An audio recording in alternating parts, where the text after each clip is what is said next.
Uy, anong meron? Walaan nyo, anong meron today? Hi guys! Good morning! Happy Sunday and Happy Easter today! So, ano pa nga ba kapag every Easter? Guess what? Siyempre hindi tayo pahuhuli sa mga nagluluto ng bilo-bilo. Welcome to our humble abode.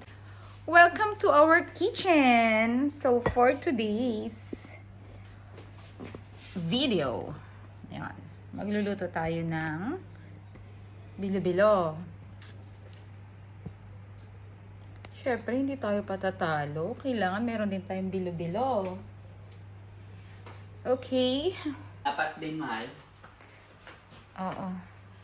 Pakakapala mo ng mga ganyan din kalaki siguro. Walaan nyo, anong meron today? Nanin ko na lang. Ito. Mag-boil tayo ng tapioca.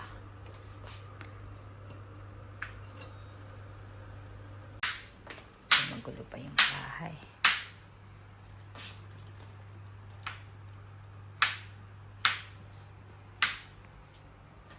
Okay guys, samahan nyo ako sa aking pagluluto ng ating yung entry natin sa Easter Sunday. Okay, let's go. Magawa pala ako nitong yung glutinous, ito yung glutinous flour. Ngayon gawin natin bilo-bilo.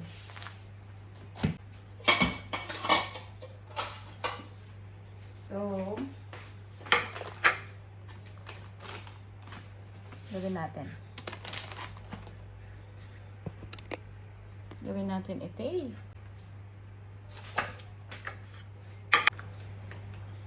Kunti lang yung gagawin ko kasi dalawa lang naman kami dito. Dalawa lang kami kakain.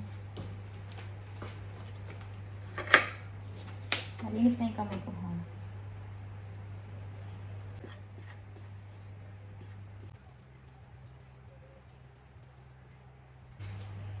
Tumayo.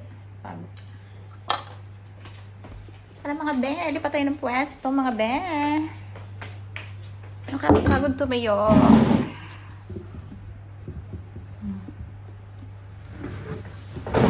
Ayan, para nakikita mo. Wala na tayong powers para tumayo ng matagal. Tumatanda na. Ang ating mga legs ay masakit na.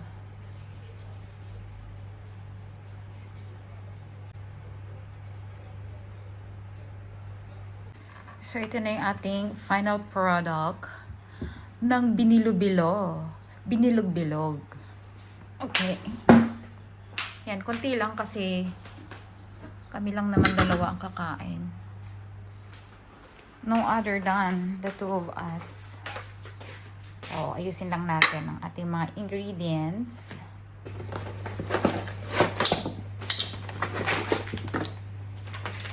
Ito po yung gagamitin ko.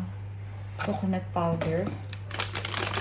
Kasi hindi lang, wala kasing mabili. May nabibili naman ditong niyog. Pero syempre, mas madali ito eh. Tsaka masarap naman. Malasa. In fairness, malasa. Try nyo. Ito, yung brand na to, at saka yung isa, yung Maggi. Kesa bumili kayo ng mga in-can na coconut milk. For me, mas malasa to. And the Maggi one.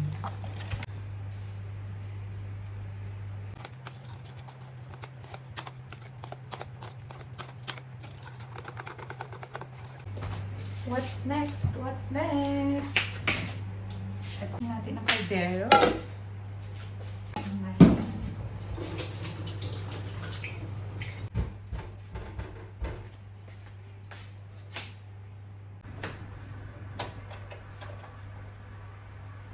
Buksan natin ang kalan. Wait. Yan para nakikita. So, wala ko ilalagay ay yung milk, ay yung Coconut milk. Milk powder, sana sasabihin. Coconut milk.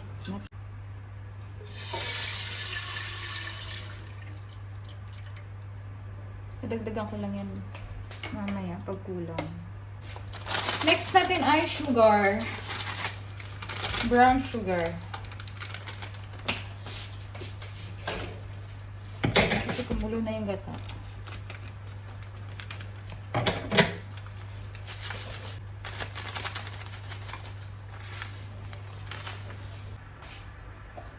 Next, lagay na natin ang bilo-bilo. Hindi ko alam kung ganito na tayo magluto, pero wala lang. Ito lang yung naisip ko pa pa. Pakula ng konti, tapos saging, other ingredients. Sa ending, maluluto rin silang lahat. So, after kumulo ng saglit, ilalagay natin ang saging at kamote. Luto na yung bilo-bilo. Ilagay ko na yung saging, tsaka sasabay ko na lang yung saging tsaka yung kamote.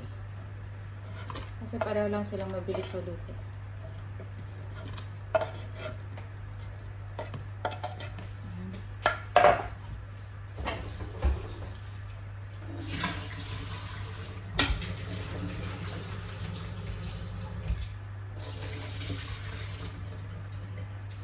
Next ay kamote.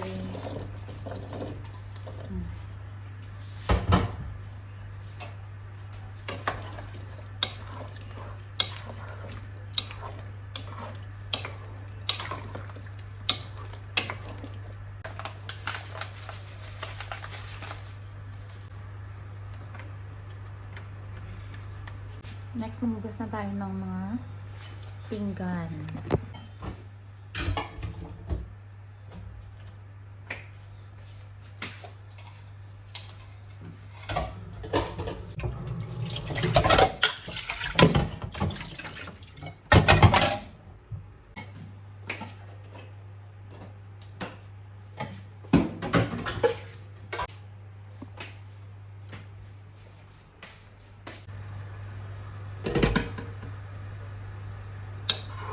Kumulo na.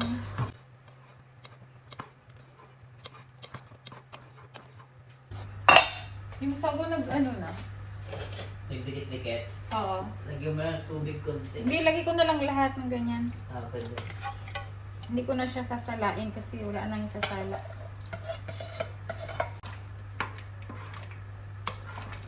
Yay! It looks like bilo-bilo already.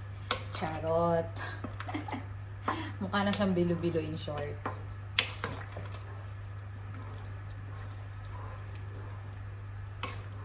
Oh, diba? Nagmukha na. Ayan na.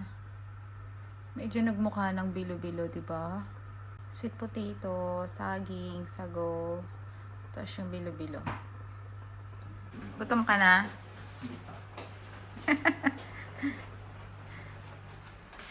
Ang gulo ng bahay. Pasensya na kayo, magulo ang kitchen. Kami lang naman dalawa din eh. Pero magulo.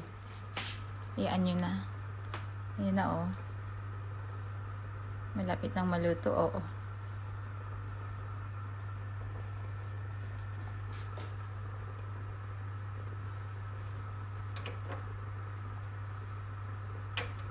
Amoy na yung ano. Yung gata. Ang bango. Kung nilagyan mo ng mais yan, ang mais yan. Parang iniisip ko kanina, gusto ko pang lagyan siya ng sweet corn. Pero wag na lang kasi baka nga maglasang mais. So, masira ang ating bilo-bilo cravings. Diba? Ayan na oh. Kumukulo na oh. Pinitigan ko. Pinitigan ko. Ilupitan ko. Nalasing kagabi.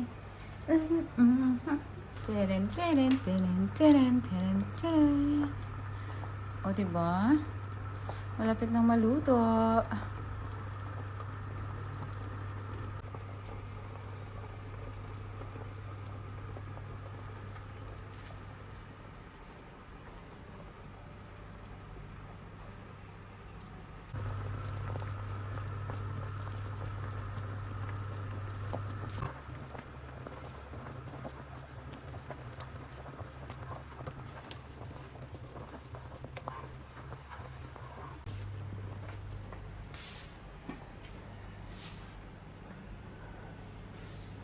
ginamit ko kanina.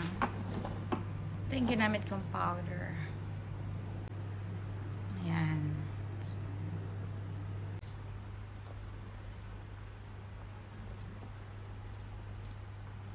Look, look, look, look, look. It's done already. Already done. Ayun na. Ay, saan ba yan? Ayan. Right? Ayan na, oh. Oh. Luto na. Ayan na. Enough ko na yung apoy. Usok na lang. Luto na yan.